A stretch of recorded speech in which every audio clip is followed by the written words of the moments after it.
कोटड़ी कबीर का खबर शामिल कयूं पिया। غلام اصغر ھليو जे रिपोर्ट मुताबिक बिलावल भुट्टो जो हालानी पहुचण ते हज़ारे माण्हुनि संदसि वालाना इस्तक़बाल कयो।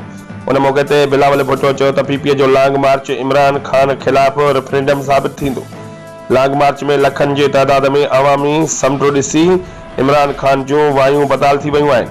ही लॉन्ग मार्च अवामी लॉन्ग मार्च वफ़ाक़ी हुकूमत खे लोड़े छॾींदो।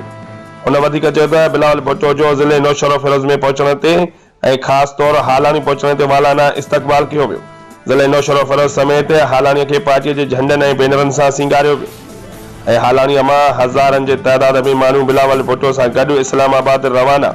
बिलावल सां गॾु पीपी MNA सैयद इबरार अली शाह ऐं ॿिया गॾु हुआ।